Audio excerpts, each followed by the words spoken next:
It's the season for all sorts of fun reindeer games. So I want to share with you a few of my favorites. I had such a good time at my guild's holiday party, and I just want to share some ideas. So if you are a program chair, if you are in charge of party planning for your quilt group, here are some fun ideas. First was the classic gift exchange with the left-right story, and you can find many variations of this online. So you could write your own script, and what you want to do is intersperse the words right and left in the story, and every time someone hears those words, they pass their gift along in the appropriate direction. So it gets really fun and confusing in a good way as you read the story. And the variation that my group read had characters like Mr. and Mrs. Wright and their children, Sally Wright and Bobby Wright, who left the house and went right to the store and came back with gifts for their mother, Mary Wright, and their father, Stephen Wright, and they left in such a joyous mood. So those are some of the fun sentences that you can use in this pass-along game. And then when the story ends, hopefully you are left with a different package than you started from.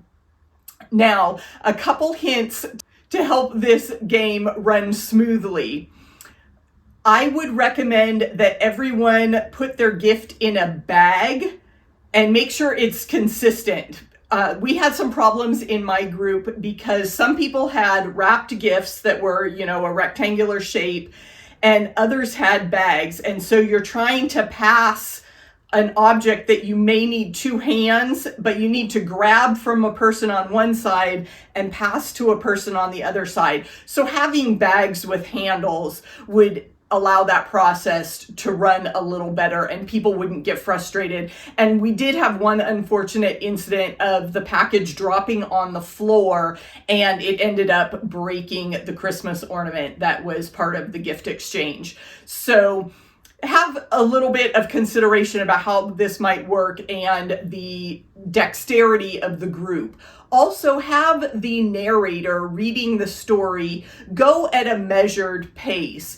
Part of the fun is getting confused as to which direction and having those words flow quickly and you have to respond. But as we know, the quilting demographics are for some older participants, and hearing may not be that great, and if there's a lot of laughter or side conversation, then people feel like they're missing out. So you have to balance the objective of keeping the tempo moving versus letting people actually hear the instructions. So you'll have to make that judgment.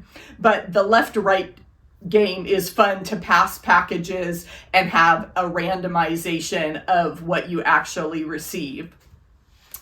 Another fun gift exchange is to draw numbers and kind of do a swap that way, where all the gifts are spread out on a table and the first person picks their gift. They unwrap it, and then person 2 chooses the next gift. Now they can either steal the gift from player 1 or choose a new unwrapped gift and continue the surprise.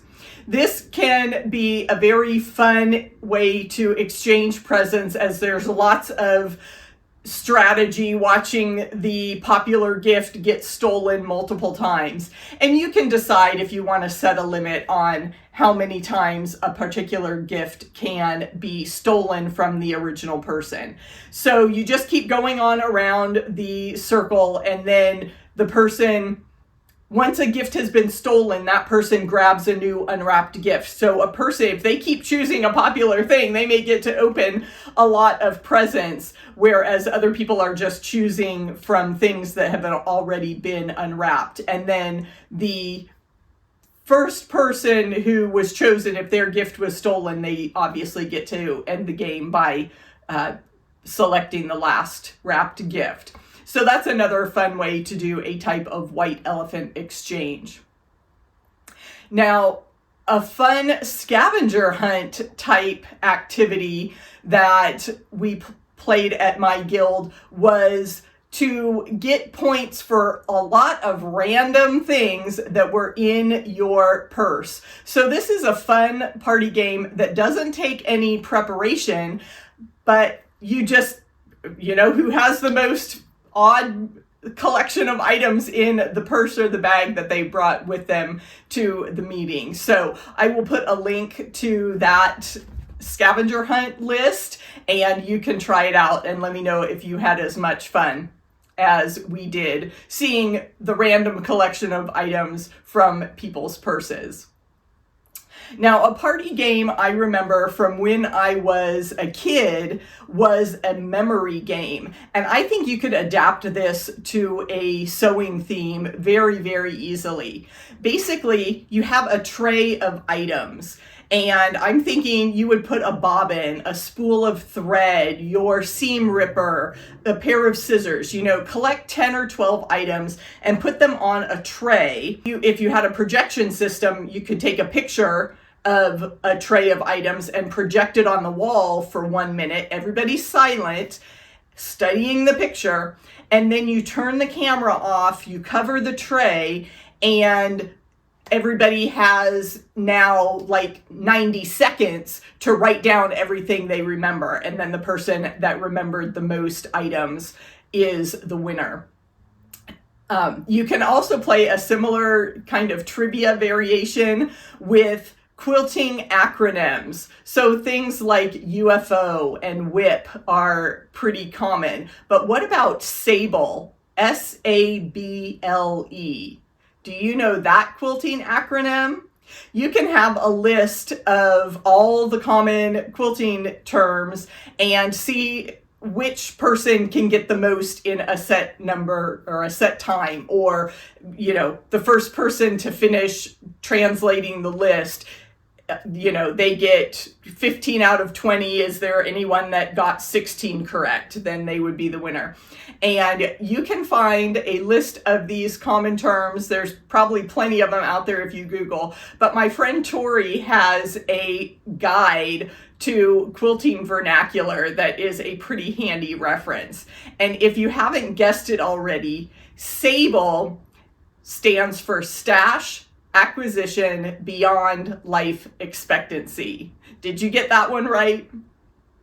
Of course, there are all sorts of other trivia lists out there that you can download and pass out as a timed game during your quilt meetings. It's also fun to have quilt block recognition as a fun game. You could do this as a slideshow and people could shout out their answers, or you could have it more of a written list with like a graded item, and the person that got the most right would be the winner.